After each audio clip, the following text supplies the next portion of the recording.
প্রিয় দর্শক, সাজ্জাদ কাদিরের শুভেচ্ছা নিন। এই মুহূর্তে আপনাদের সামনে কথা বলতে এসেছি একটি সামাজিক বিষয় নিয়ে। শুধু সবসময় যে রাজনীতি নিয়ে আলাপ করব, রাজনৈতিক বিশ্লেষণ, তা নয়, কিন্তু আমরা একটি সমাজের জীব। আরও এই মুহূর্তে বিশেষ করে আমরা সামাজিক যোগাযোগ মাধ্যমের মানুষ। আজকের একটি ঘটনা দৃষ্টিকটু লেগেছে, বিবেকের কাছে দংশন লাগছে, তাই বিষয়টি নিয়ে আলাপ করছি। এর শিরোনামটা আসলে কি বলা যায় সেটি ভাবছি।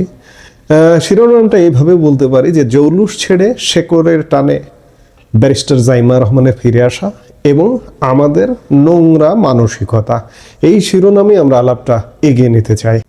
আমি শুরুতেই বলেছি যে আজ আমি কোনো রাজনীতি নিয়ে কথা বলতে আসিনি, কোনো দলের গুণগান বা সমালোচনা করতেও আসিনি। আজ এসেছি মানুষের বিবেক নিয়ে কথা বলতে। আমরা কি আসলেই মানুষ হতে পেরেছি, নাকি আমাদের ভেতরের পশুত্ব আজ রাজনীতির নামে বাইরে বেরিয়ে এসেছে? আজকে সকাল থেকেই দেখছি যে সামাজিক যোগাযোগ মাধ্যমে ব্যারিস্টার জাইমা রহমানকে নিয়ে যা চলছে তা দেখার পর একজন সুস্থ মস্তিষ্কের মানুষের পক্ষে চুপ থাকা কঠিন।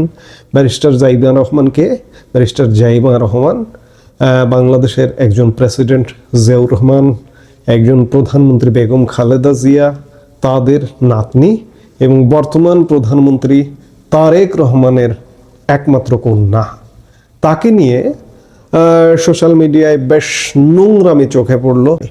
রাজনীতি আপনি নাই বুঝতে পারেন, দলাদলি আপনার পছন্দ নাই হতে পারে, কিন্তু মানুষ হিসেবে কোনটা সৌজন্য আর কোনটা নোংরামি, এই সাধারণ বোধটুকু কি আমাদের লোপ পেয়েছে?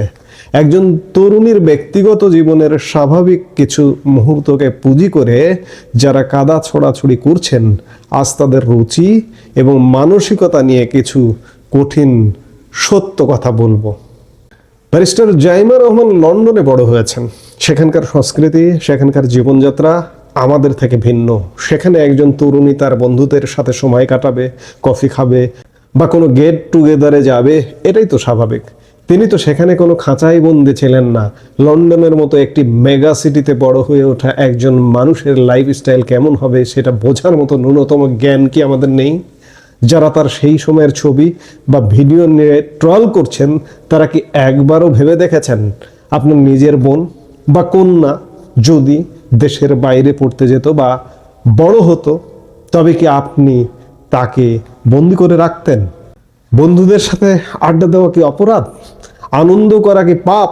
যদি তা না হয়, তবে কেন রাজনৈতিক প্রতিহিংসা চরিতার্থ করার জন্য একজন নারীর ব্যক্তিগত জীবনকে টেনে আনা হচ্ছে?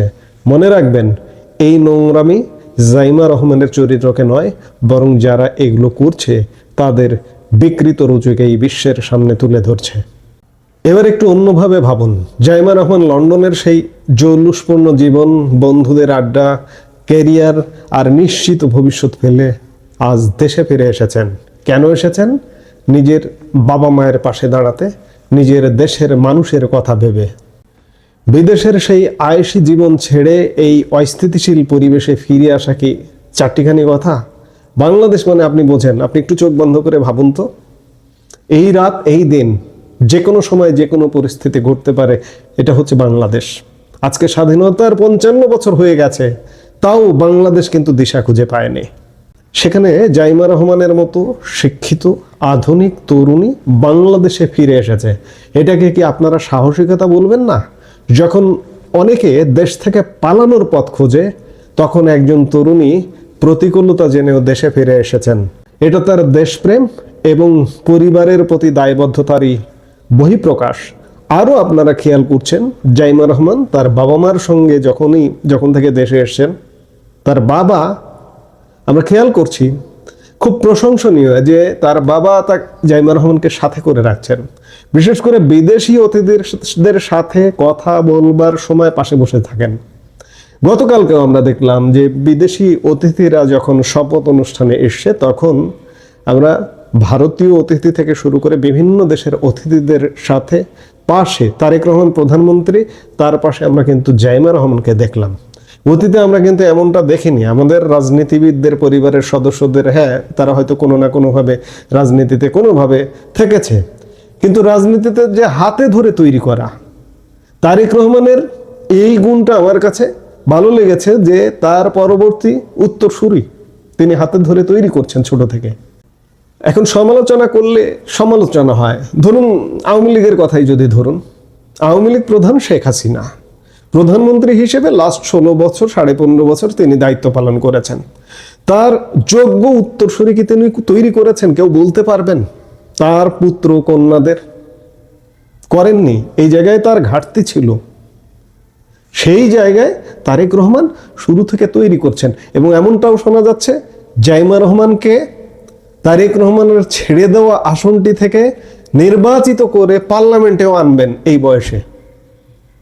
এটি বাংলাদেশের জন্য নিঃসন্দেহে ইতিবাচক, কারণ আমরা শিক্ষিত আধুনিক চিন্তার তরুণ নেতৃত্বের মাধ্যমে যদি সামনের দিকে এগিয়ে যেতে না পারি, তাহলে পুরনো মানধাত্তার আমলের নেতৃত্ব দিয়ে এগোতে পারবো না। আমি দল বুঝি না, আওয়ামী লীগ বুঝি না, বিএনপি বুঝি না। আওয়ামী লীগের দুঃশাসন আছে, বিএনপির দুঃশাসন আছে। আওয়ামী লীগের প্রচুর উন্নয়ন অবকাঠামো আছে, বিএনপির উন্নয়ন অবকাঠামোর থেকে দুঃশাসনই বেশি। আজকে সামনের দিনে যে যারা ভালো করবে তাদেরকে আমরা অবশ্যই অকুণ্ঠ সমর্থন দেব। আমরা খেয়াল করছি যে জাইমা রহমানকে স্বাগত জানানো, বাংলাদেশের তারুণ্যের বা সব পর্যায়ে থেকে স্বাগত জানানোটাই হচ্ছে যুক্তিযুক্ত। একজন তরুণ নেতাকে, তরুণ নেতা হতে যাচ্ছেন তিনি, লক্ষণ কিন্তু সেটাই বলছে। অথচ আমরা তাকে স্বাগত জানানো তো দূরে থাক, তার ব্যক্তিগত জীবন নিয়ে কাটাছেঁড়া করতে ব্যস্ত। আমরা এতটাই অকৃতজ্ঞ যে কারো ত্যাগ দেখার চেয়ে তার ব্যক্তিগত জীবনের খুঁত খুঁজে বের করতে বেশি আনন্দ পায়। এটা কি সুস্থ মানসিকতার লক্ষণ? রাজনীতি মানে তো হওয়ার কথা ছিল আদর্শের লড়াই, নীতি আর যুক্তির লড়াই, কিন্তু আমাদের দেশে রাজনীতি মানে হয়ে দাঁড়িয়েছে ব্যক্তিগত আক্রমণ। আপনার যদি কোনো রাজনৈতিক দলের সাথে দ্বিমত থাকে, তবে তাদের পলিসি নিয়ে কথা বলুন, তাদের কাজ নিয়ে সমালোচনা করুন, কিন্তু পরিবারের সদস্যদের, বিশেষ করে নারীদের ব্যক্তিগত জীবন নিয়ে আক্রমণ করা কি কোনো পৌরুষত্বের পরিচয়? সাইবার বুলিং আজ আমাদের সমাজের ক্যান্সার হয়ে দাঁড়িয়েছে। কিবোর্ডের আড়ালে বসে আমরা যা খুশি লিখে দিচ্ছি, যা খুশি শেয়ার করছি, কিন্তু একবারও ভাবছি না সেই মানুষটি বা তার পরিবারের ওপর দিয়ে কি যাচ্ছে। জাইমা রহমান কারো মেয়ে, কারো নাতনি, তাকে আক্রমণ করার আগে আপনার নিজের ঘরের মা বোনের মুখটা কি একবারও মনে পড়ে না? বিবেকটাকে ক্ষমতার নেশায় দলকানা হয়ে পুরোপুরি মরে গেছে। মানুষ হতে আসলে কোনো পয়সা লাগে না ভাই, শুধু একটা পরিষ্কার মন আর সুস্থ শিক্ষা লাগে।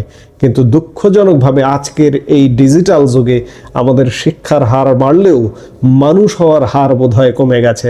নইলে আমরা 5 আগস্ট পরবর্তী সময়ে জঙ্গিদের নোংরা উল্লাস গণভবনে গিয়ে মার বয়সী কারো দাদির বয়সী প্রধানমন্ত্রী শেখ হাসিনার অন্তর্বাস নিয়ে লম্ফঝম্প দেখতেও হয়েছে আমাদের এই বাংলাদেশে। শিক্ষা বেড়েছে, ডিজিটাল প্রবণতা বেড়েছে, কিন্তু আমরা আসলে মানুষ হতে পারিনি। আমি আবারও একটা কথা বলে নিতে চাই যে আজকের এই কথাগুলো কোনো নির্দিষ্ট দলের পক্ষে নয়, এটি অন্যায়ের বিরুদ্ধে এক প্রতিবাদ। আজ যদি অন্য কোনো সাধারণ মেয়ে বা অন্য কোনো রাজনৈতিক নেতার পরিবারের সাথেও এমন হতো, আমার অবস্থান একই থাকতো। ব্যক্তিগত জীবন নিয়ে কাদা ছোড়াছুড়ি বন্ধ করুন। কারো চরিত্র হনন করে আপনি বড় হতে পারবেন না, বরং আপনার নিজেরই ক্ষুদ্রতা প্রকাশ পাবে। পৃথিবীটা গোল। আজ আপনি কাউকে নিয়ে হাসাহাসি করছেন, কাল আপনার পরিবারের কেউ একই নোংরামের শিকার হতে পারে। তখন কি সহ্য করতে পারবেন? আমাদের তরুণ প্রজন্মের কাছে আমার অনুরোধ, ঘৃণা ছড়ানো বন্ধ করুন। ইন্টারনেটে যা দেখছেন তাই বিশ্বাস করে শেয়ার করবেন না।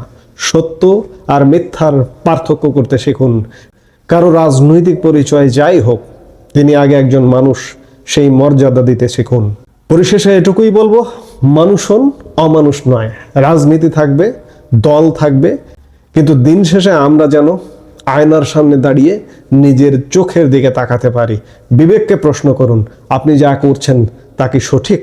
যদি আপনার মনে একটু মনুষ্যত্ব অবশিষ্ট থাকে, তবে অন্যের সম্মান রক্ষা করতে শিখুন। সুস্থ মানসিকতার চর্চা করুন, কারণ একটা সুন্দর দেশ গড়ার আগে আমাদের সুন্দর মানুষ হওয়াটা সবচেয়ে জরুরি। ধন্যবাদ সবাইকে।